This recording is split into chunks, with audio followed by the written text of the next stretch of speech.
बड़ी शिकायत कि अब जल स्तर भूजल स्तर बहुत तेज़ी से गिर रहा है और इसके कारण से पानी की दिक्कतें अब गांव में भी टैंकर चलने लगे हैं।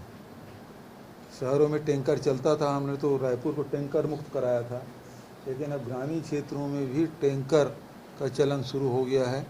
जल स्तर नीचे जाने के कारण से बहुत सारे और जल जनित जो बीमारियां होती है उसकी भी शिकायत बड़ी संख्या में आने वाली है। जहां मैं रहता हूं उसके आसपास के इलाके में अब पानी बोर का पानी पीने, एक तो बोर में पानी नहीं मिल रहा है और जो जिसके यहाँ पानी निकल रहा है उसमें बदबू भी आ रहा है।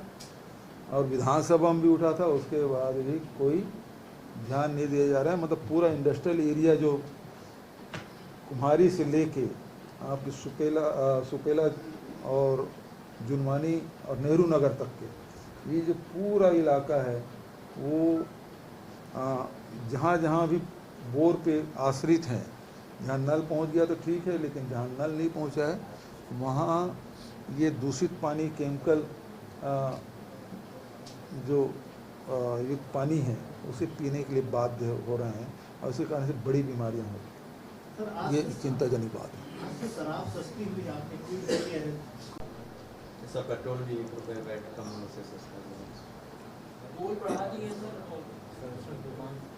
देखिए 66 दुकान कह रहे हैं, लेकिन ये 66 दुकान नहीं है, क्योंकि जो अंग्रेजी शराब है वहाँ देसी बेचना शुरू कर दी और जहाँ देसी शराब दुकान थी वहाँ अंग्रेजी बोल मतलब जस्ट डबल प्रीमियम के लिए अलग दुकानें खोली जा रही है।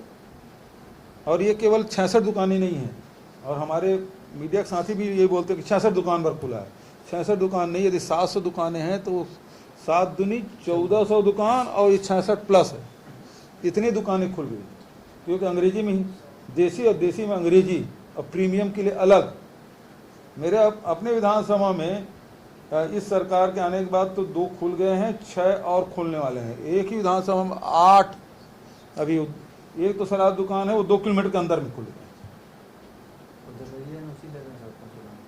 और जबरिया इन उसी दबाव डाल रहे हैं सरपंचों को, और वर्तमान जो सरपंच यदि तैयार नहीं हो रहे हैं तो पुराने सरपंच को बुला के उसको कहते हैं पुराने जो तुम्हारे पास प्रस्ताव है उसमें 1 लाइन लिख दो। तो ये भी दबाव डाला जा रहा है पुराने सरपंच को। तो हमारे यहाँ वो भी सरपंच लिख के नहीं तैयार नहीं है, न नया सरपंच न पुराने सरपंच। तो नया पता नहीं कौन सा रास्ता निकालेंगे। इस प्रकार की शिकायतें बहुत आ रही शराब के मामले। ये होली में ही हुआ ऐसा कि सरपंच को बंधक बना दिया गया था। यही 10 फोर्स के जवानों और पुलिस वालों की हत्या हुई। सबसे बड़ी घटना है रमन सिंह के कार्यकाल में, और अब ये दावा कर रहे हैं कि इनके कारण पूरा नक्सलवाद खत्म हो जाएगा। आज अब और उसमें ये भी कहा गया था कि भाजपा जो है नक्सलियों की पोषक है। जब सीएम साहब से पूछा गया तो जनता जानती है कि नक्सलियों की पोषक कौन है, किसके समय ज्यादा वारदात हुई, ऐसा उन्होंने कहा। इस पर क्या कहना है? देखिए सीधी बात यह है कि सबसे ज़्यादा घटनाएं पिछले जो 15 साल की भाजपा की सरकार रही है उस समय होता था। सारे पत्रकार यहाँ बैठे हैं, सबका बैग तैयार रहता था कि कब हेड ऑफिस से फ़ोन आएगा और सामान लेके तुरंत हमको बस्तर निकलना है। चाहे कैमरामैन हो चाहे वो एंकर हो, सबके बोरिया बिस्तर एक बैग तैयार रहता था। आज वो स्थिति नहीं, हमारे शासनकाल में स्थिति नहीं। कहीं भी जाते थे तो पहला प्रश्न नक्सली को होता था छत्तीसगढ़ के मामले में, चाहे प्रदेश स्तर पे हो, चाहे राष्ट्रीय स्तर पे हो, चाहे अंतर्राष्ट्रीय स्तर पे हो। लेकिन हमारे शासनकाल में कभी किसी पत्रकार को याद आ गया तब कहीं जाके आखिरी में कोई सवाल नक्सली से संबंधित होता था। तो ये अंतर आया था पिछले 5 साल में। तो इससे स्पष्ट हो जाता है कि इसके क्या स्थिति है। राजनीतिक हत्याएं भी कितनी हुई, मौला मानपुर से लेके चाहे तो केदार कश्यप के भाई तक की हत्या, और हमारे जो नेताओं के जो सामूहिक नरसंहार हुआ, वो सारी घटनाएं चिक के कह रही कि किसके संबंध थे। भाजपा कार्यालय में तक तो वो हफ्ता वसूली के लिए आते थे, उसमें तत्कालीन गृह मंत्री की पर्ची भी मिला था, उसमें नोट दिए, जो चंदा दिए थे उसका रसीद भी था। वो सब जानते हैं। तो कौन पोषण करता था विष्णुदेव को शायद इतिहास नहीं मालूम, बहुत पुराना इतिहास नहीं छत्तीसगढ़ का। सर वक्फ संशोधन विधेयक कल 12 बजे तक पेश हो सकता है, ऐसा सूत्र है। इसका किसका बयान दे रही है, किस चीज का ये जो अभी बयान है ना नक्सली घटनाएं जो बढ़ी हैं, उसमें केंद्रीय गृह मंत्री का भी ट्वीट आया। उनका कहना है कि अधिक नक्सल प्रभावित जो क्षेत्र 12 जिलों से सिमट कर 6 जिलों में रह रहे हैं छत्तीसगढ़। मतलब घोषणा करने की तैयारी है आने वाले वक्त में। देखो, हमारे शासन काल में केंद्र सरकार ने खुद कोंडा गांव को नक्सल मुक्त जिला घोषित किया था, केंद्र सरकार ने किया था। यहाँ के स्टेटमेंट भी दिए। अब उसके बाद ही कह रहे हैं कि भाई काम किए तभी तो। मैं तो 600 गांव खाली हुआ ये बता रिकॉर्ड, जबकि रमन सिंह की सरकार में 600 गांव आदिवासी मुक्त हो गए थे, गांव ही खाली करा देते नक्सली लोग। वो सब आंध्र प्रदेश और तेलंगाना में हैं, उड़ीसा में हैं। उनको लाने का क्या व्यवस्था कर रहे हैं? उसको वापस लाएंगे जहाँ से लाखों लोग छोड़ के गए हैं दूसरे प्रदेश में। सर झीरम को लेके 2019 में आपके शासनकाल की जो ये कहती थी कि ये राजनीतिक षड्यंत्र है, इसकी जांच होगी, और उस पर सुप्रीम कोर्ट की रोक तब हटी उस वक्त जब आपकी सरकार हट गई। उस पूरे FIR को लेके या उस कार्रवाई को लेके राज्य सरकार से कोई अपेक्षा है? क्या अपेक्षा करोगे? देखिए, जिस FIR में उस समय गुड्स ऑफ इंडी और जो नक्सली बड़े नेता हैं उसके नाम थे, लेकिन जब जैसे ही केंद्र में सरकार बदली, NIA में वो जो नाम थे सबको हटा दिया गया और उसके बिना जांच की गई। और हमारे शासनकाल में मतलब एक सदस्यीय टीम गठित की गई हाई कोर्ट के सिटिंग जज से, है ना। और उन्होंने मुझे तो दिया नहीं, राज्य सरकार ने गठित किया था ना, तो राज्य सरकार को सौंपा नहीं, राज्यपाल को भेज दिया गया। हमने 2 सदस्यीय कमेटी गठन किया, न उसका रिपोर्ट आया और न ही हम सुप्रीम कोर्ट तक लड़ाई लड़े। अब थाने में जो FIR हुआ है उसकी जांच कराने की जिम्मेदारी राज्य सरकार की है। यदि सुशासन है तो उसकी जांच करानी चाहिए। जो वहाँ बंद है तेलंगाना या आंध्र प्रदेश में, समर्पण किया ना गुड्स ऑफ इंडी ने, है ना, यहाँ के NIA कोर्ट ने आदेश किया था कि उससे बयान लेकर आओ, आज तक नहीं लाए। ये स्पष्ट करता है ना कि ये सरकार चाहती क्या है, इसी से स्पष्ट हो जाता है। ठीक है। एक महत्वपूर्ण बैठक होने वाली है कि राहुल जी और खड़गे जी जिला अध्यक्षों से लगातार मिल रहे हैं, मजबूत करने की उनको कोशिश है, कैसे देखते हैं इस प्रयास को? देखिए, ये वर्ष है हमारा संगठन को मजबूत करने का वर्ष।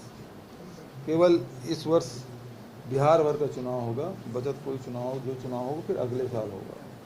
तो ये एक वर्ष है जिसमें हम संगठन को मजबूत करेंगे बूथ लेवल पर। तो अभी जो एक्सरसाइज चल रहा है, अभी सारे जिला अध्यक्षों को, अभी साउथ के और नॉर्थ ईस्ट के जिला अध्यक्षों की एक बैठक होगी 27 मार्च को। अभी 3 अप्रैल को, अभी जिसमें छत्तीसगढ़ भी है, पंजाब भी है, तो 3 अप्रैल को होगा, जिसमें और दूसरे राज्य हैं जो हिंदी भाषी बेल्ट हैं उनके। और क्योंकि बड़ा एरिया है तो 2 दिन तक के 3 और 4 अप्रैल को बैठक आयोजित की गई है जिला अध्यक्षों की। जिला अध्यक्षों से सीधा संवाद हमारे राष्ट्रीय अध्यक्ष और हमारे LOP लोकसभा राहुल गांधी जी कर रहे हैं, और उसके माध्यम से कि संगठन में जो पावर डिस्ट्रीब्यूशन है उसको किस प्रकार से बैलेंस किया जाए, और जिला अध्यक्ष को जहाँ अधिक पावर देने की बात भी हो रही है और साथ ही साथ उसकी जिम्मेदारी भी। तो ये 2 काम अभी उसके लिए चर्चा हो रही है। और ये चर्चा करने के बाद मैं समझता हूँ कि अभी गुजरात में जो महाधिवेशन होगा जिसमें सारे AICC डेलीगेट होंगे 8 तारीख को, जहाँ CWC और महामंत्री और प्रभारी जो हैं प्रदेश के उनकी बैठक हो गई, और 9 तारीख को AICC डेलीगेट की बैठक होगी और उसमें रेजोल्यूशन पास होगा। और ड्राफ्ट कमेटी की 2 बैठकें हो चुकी है। कल एक ड्राफ्ट कमेटी की अंतिम बैठक है, कल 7:30 बजे, उसमें मैं जा रहा हूँ और वो भी फाइनल होना है। तो ये सब जो रेजोल्यूशन है और दूसरी बात है संगठन में जो पावर देने की बात है, जिम्मेदारी देने की बात है, उसको भी संभवतः वो पास होगा।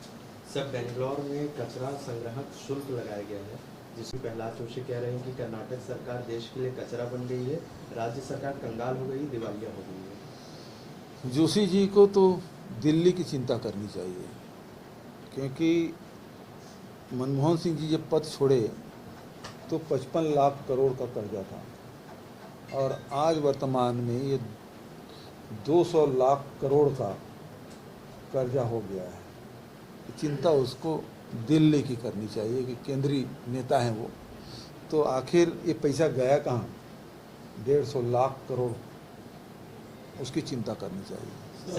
अभी प्रधानमंत्री जी भी बोल रहे हैं कि पिछले समय कर्जा ले लेते थे, लेकिन सबसे ज़्यादा कर्जा तो आपके शासनकाल में 10-11 साल में हुआ।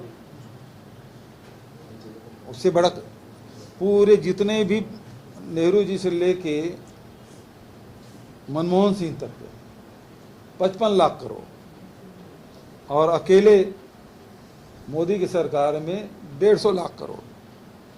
तो कर्जा कौन ले रहा है और पैसा कहाँ जा रहा है?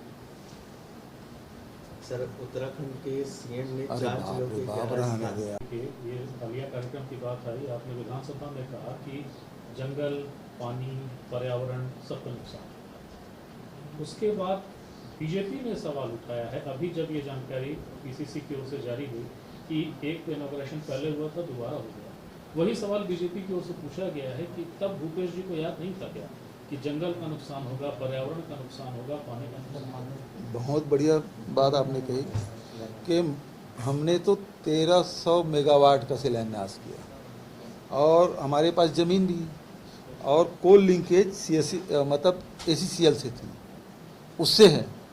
लेकिन अब तो आप NTPC में कर रहे हैं, सीपत में करेंगे, लारा में करेंगे, ये यहाँ बगल में है उसमें करेंगे, जितने प्राइवेट में लगभग 20,000 मेगावाट का आप करने जा रहे हो।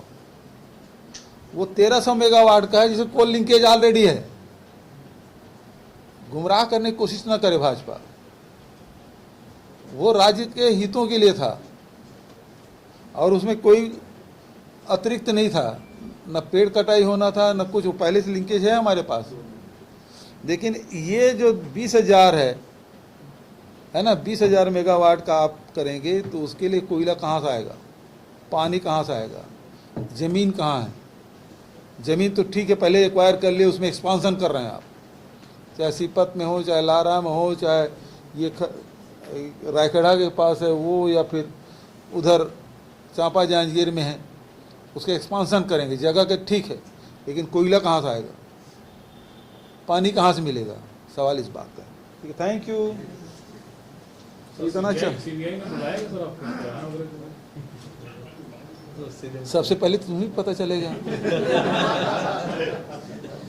अभी आपस में बात करने कुछ नहीं मिल रहा है, जाने की जरूरत नहीं है।